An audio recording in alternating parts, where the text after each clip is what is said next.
Hello दोस्तों, स्वागत है आपके अपना इस यूट्यूब चैनल टॉप स्टडी में। तो आज के हम इस वीडियो में पढ़ने जा रहे हैं मुगल वंश का बाबर टॉप 30 प्रश्न में वीवीआई क्वेश्चन करने वाले हैं जो एग्जाम में बार बार पूछे जाते हैं। तो चलिए वीडियो स्टार्ट करते हैं।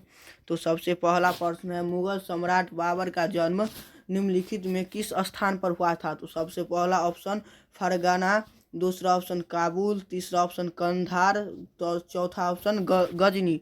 तो इसका राइट आंसर हो जाएगा ऑप्शन नंबर ए, फरगना। तो चलिए दूसरा क्वेश्चन करते हैं। दूसरा क्वेश्चन में क्या कहता है, मुगल बादशाह बाबर के पिता का नाम क्या था? मुगल बादशाह बाबर के पिता का नाम क्या था? तो इसका राइट आंसर हो जाएगा option number A, Umar Sheikh Mirza द्वितीय। उमर एक मिर्जा द्वितीय। तो चलिए तीसरा क्वेश्चन में क्या कहते हैं। तीसरा क्वेश्चन में कहता है कि मुगल बादशाह बाबर की माँ का नाम क्या था? मुगल बादशाह बाबर की माँ का नाम क्या था? तो इसका राइट आंसर हो जाएगा ऑप्शन नंबर ए, कुतलुग निगार खानव। कुतलुग निगार खानव। तो चलिए अगला क्वेश्चन करते हैं। अगला क्वेश्चन में क्या कहता है कि मुगल बादशाह बाबर ने सबसे पहले बादशाह की उपाधि कहाँ धारण की? तो इसका राइट आंसर हो जाएगा ऑप्शन नंबर ए, काबुल। ऑप्शन नंबर ए, काबुल। मुगल बादशाह बाबर ने सबसे पहले बादशाह की उपाधि कहाँ धारण की? तो इसका राइट आंसर हो जाएगा ऑप्शन नंबर ए, काबुल। तो चलिए पांचवा क्वेश्चन करते हैं। पांचवा क्वेश्चन में क्या कहता है कि निम्नलिखित में किस मुगल सम्राट को कलंदर के नाम से भी जाना जाता है? किस मुगल सम्राट को कलंदर के नाम से जाना जाता है? तो इसका राइट आंसर हो जाएगा ऑप्शन नंबर ए, बाबर। इस ऑप्शन नंबर ए, बाबर। तो चलिए छठा क्वेश्चन करते हैं। छठा क्वेश्चन में क्या कहता है कि निम्नलिखित में किस मुगल सम्राट ने सबसे पहले गाजी की उपाधि धारण की? गाजी की उपाधि धारण की। सबसे पहले कौन सम्राट गाजी की उपाधि धारण की? तो इसका राइट आंसर हो जाएगा ऑप्शन नंबर ए, बाबर। चलिए अगला क्वेश्चन, सातवां क्वेश्चन में क्या कहता है कि मुगल बादशाह बाबर ने सबसे पहली गाजी की उपाधि किस युद्ध में धारण की? मुगल बादशाह बाबर ने सबसे पहले गाजी की उपाधि किस युद्ध में धारण की? तो इसका राइट आंसर हो जाएगा ऑप्शन नंबर बी, खानवा युद्ध में। ऑप्शन नंबर बी, खानवा युद्ध में। तो चलिए आठवां क्वेश्चन करते हैं। आठवां क्वेश्चन में क्या कहता है कि निम्नलिखित में किस मुगल सम्राट को जीवनीकारों का राजकुमार कहा जाता है? किस मुगल सम्राट को जीवनीकारों का राज कहा जाता है? तो इसका राइट आंसर हो जाएगा ऑप्शन नंबर ए, बाबर को। तो चलिए नौवां क्वेश्चन में क्या कहता है। नौवां क्वेश्चन में मुगल बादशाह बाबर किस सूफी का संत का शिष्य था? मुगल बादशाह बाबर किस सूफी का संत का शिष्य था? तो इसका राइट आंसर हो जाएगा ऑप्शन नंबर सी, उबैदुल्ला और अहरार।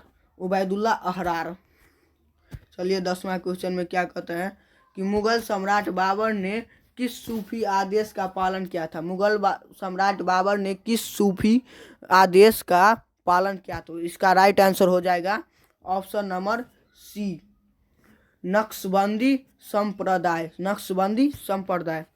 तो चलिए 11वां क्वेश्चन में क्या कहते हैं। 11वां क्वेश्चन में क्या कहते हैं, तैमूर बाबर का कौन सा वंशज था? तैमूर बाबर का कौन सा वंशज था? तो इसका राइट आंसर हो जाएगा ऑप्शन नंबर डी, पांचवा। ऑप्शन नंबर डी, पांचवा। चलिए 12वां क्वेश्चन में क्या कहता है। 12वां क्वेश्चन में बाबर किस वर्ष फरगना का शासक बना? बाबर किस वर्ष फरगना का शासक बना? तो इसका राइट आंसर हो जाएगा ऑप्शन नंबर सी, 1494 ईस्वी को। 1494 ईस्वी को। चलिए 13वां क्वेश्चन में क्या कहता है, निम्नलिखित में किस वर्ष बाबर ने काबुल पर विजय प्राप्त की? निम्नलिखित में किस वर्ष बाबर ने काबुल पर विजय प्राप्त की? तो इसका राइट आंसर हो जाएगा ऑप्शन नंबर सी, 1504 ईस्वी में। ऑप्शन नंबर सी, 1504 ईस्वी में। चलिए चौथा क्वेश्चन कहते हैं, बाबरनामा में कितने भारतीय राजाओं का उल्लेख किया? बाबर ने बाबरनामा में कितने राजाओं का उल्लेख किया? तो इसका राइट आंसर हो जाएगा ऑप्शन नंबर डी, सात राजा का। चलिए 15वां क्वेश्चन में क्या कहता है, बाबरनामा ने ने कितने मुस्लिम भारतीय राजाओं का उल्लेख किया? बाबरनामा में बाबर ने कितने मुस्लिम भारतीय राजाओं का उल्लेख किया? तो इसका राइट आंसर हो जाएगा ऑप्शन नंबर सी, 5 राजा। ऑप्शन नंबर सी, 5 राजा। चलिए 16वां क्वेश्चन में क्या कहते हैं। 16वां क्वेश्चन में बाबर ने बाबरनामा में कितने हिंदू भारतीय राजाओं का उल्लेख किया? बाबर ने बाबरनामा में कितने हिंदू भारतीय राजाओं का उल्लेख किया? तो इसका राइट आंसर हो जाएगा ऑप्शन नंबर ए, दू राजा। ऑप्शन नंबर ए, दू राजा का। चलिए अगला क्वेश्चन करते हैं। 17वां क्वेश्चन में क्या कहता है कि निम्नलिखित में किस शासक को बाबर ने भारत का सबसे शक्तिशाली शासक बताया? निम्नलिखित में किस शासक को बाबर ने भारत का सबसे शक्तिशाली शासक बताया? तो इसका राइट आंसर हो जाएगा option number A, Krishnadev Rai. Krishnadev Rai, option number A, Krishnadev Rai. तो चलिए 18वां क्वेश्चन में क्या कहता है कि निम्नलिखित में किस वर्ष में पानीपत की पहली लड़ाई हुई? निम्नलिखित में किस वर्ष में पानीपत की पहली लड़ाई हुई? तो इसका राइट आंसर हो जाएगा ऑप्शन नंबर ए, 1526 ईस्वी में। 1526 ईस्वी में।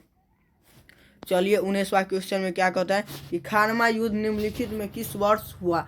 खानवा युद्ध किस वर्ष हुआ? तो इसका राइट आंसर हो जाएगा ऑप्शन नंबर बी, 1527 ईस्वी में।